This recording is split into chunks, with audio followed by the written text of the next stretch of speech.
WIBTA If I contacted the wife of the man my mother is cheating on my father with and telling her what is happening. Clearly, this is going to be a challenging one. Simply put, I just found, after seeing something I shouldn't have, and after more inquiry, that my mother is having an affair with another man who lives a few states away from where I reside.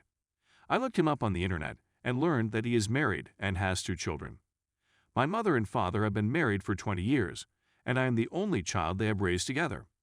The reason for this is because my father, who loves that woman and has sacrificed everything to care for her and me and ensure that we have a lovely life, which we have, but we would be nothing if it weren't for him, does not deserve to devote so much energy in a love that has been abandoned. Afterward, I'm going to sit her down and question her about what's going on. If she tells me the truth, I'll inform my father personally, but if she gives me truth, I'll offer her the option of telling my father herself. In contrast to that, this individual, who, based on what I saw in their contacts, has no trouble manipulating both his family and mine, represents half of what is threatening to pull my family apart. It is my belief that he does not deserve my mother-in-law to go through what my father is going through without them knowing, and I believe it is the right thing to do to inform her of what is going on. Provide what evidence I have Life 360 location screenshots, my mother's Life 360 location permissions, turned off coinciding with the days she claims she is going out with a friend or working late, screenshots of their WhatsApp conversations, etc., and tell him that he does not deserve her and her children should be fully informed about what is going on and who their father is at all times. Thank you, WIBTA, for reaching out to her. Extra information: I am their only son, 18 years old, and a first-generation college student who has recently completed their first semester. I saw my mother texting this man in the car and investigated further, asking to change songs when I was actually reading their conversations. I'm not proud of it, but I would do it 1,000,000 times over for my father. From what I saw, this woman has no idea what is going on and believes their marriage is going well. Here are a few samples from their chat to illustrate the nature of it. Baby, getting married to you. That's the dream, my mother says. He's wonderful to me and everything. But it's not enough for me, my mother says of my father. I'm going to assume that man's wife has a chance because she believes she does. We won't be seeing each other until at least the middle of next year. Story 2. AITA for not helping my sister and husband pay for their IVF treatment using my inheritance despite having no immediate use for it.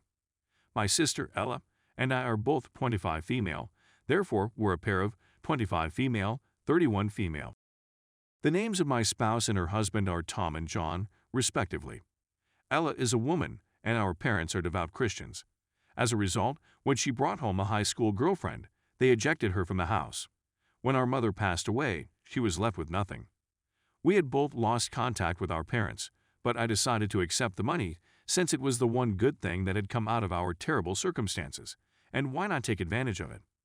The legal components of the transaction were concluded around 1 week ago.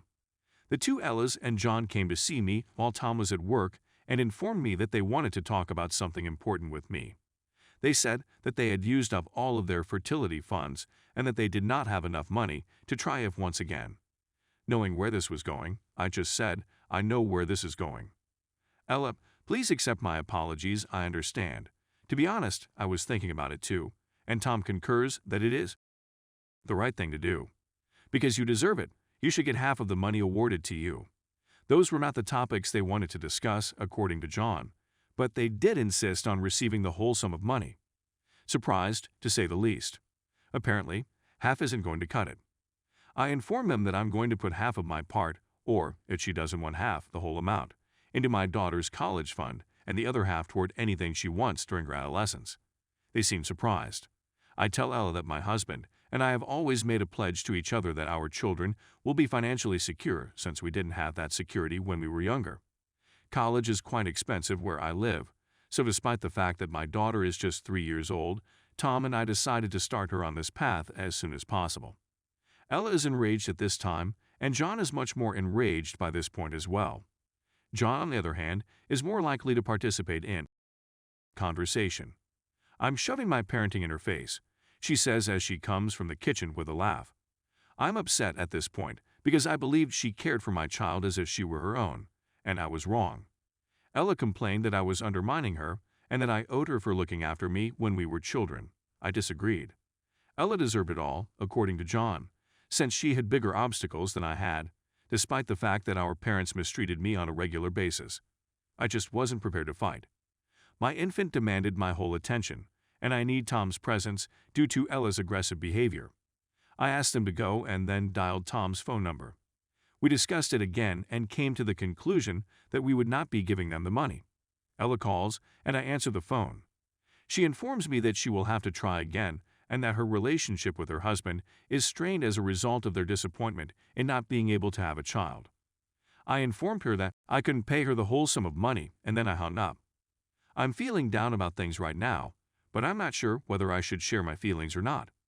Perhaps I should have given her the money instead, because I don't have an immediate need for it. Ada? Update. Hello and welcome. Please accept my apologies for the lateness of this update. It has been about a month. While I was preoccupied with other matters, I thought I'd write this now that I have some spare time since many of you have shown an interest in receiving an update on the situation. I got a great deal of helpful advice and realized that I wasn't the jerk that everyone thought I was. Thank you very much for your assistance. I was overwhelmed by the sense of comfort I had. I didn't call Ella or John as I had planned since I knew I had nothing to apologize for and didn't see the point in doing so. However, a few days later, John came over to my house, alone, and expressed his regret for what Ella had said. When John questioned me about the money again, I realized I had made a mistake in expecting they would stop there. They were still under the impression that they had received the whole cash. Thanks to Tom's presence, I didn't have to deal with this for the second time, and the two of them had a good laugh about it. Finally, John threatened to sue and other such rubbish came out of his mouth. Ella began posting the most terrible things on Facebook, and it was embarrassing to have to defend her actions in front of my peers. I just felt driven to end our relationship. They were being combative and generally unkind to my family at the time. Ella was notified that I no longer want to connect with her, and she was barred from any future communication with me. Ella, on the other hand, returned with John and demanded that half of the money be given back to her. Tom and I spoke about it and came to the conclusion that we would not offer them anything, despite the fact that we showed it to them. Even after the occurrence, all they did was laugh at us. We'll put it to good use for the benefit of our daughter in the future. So, I realize this is a depressing update, but I had so many messages yesterday wanting one that I decided to write one anyway. I hope you like it. According to our attorney, they were unable to do anything legally and would most likely not try to do so, since they lack the necessary funds. To elaborate on a few aspects, consider the following. Some people remarked on how cheap IVF is, but Ella chose a particular clinic that was incredibly affordable. Because it was their second time completing the cycle, they opted for a more expensive option, for which I am unsure of the reason, which is why they needed more than their half of the budget. That is, at least what they claimed.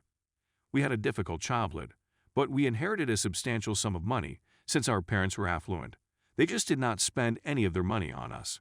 There are many people who feel that creating a teen fund for my daughter would pamper her, but the money will not be used for anything she could want for pleasure.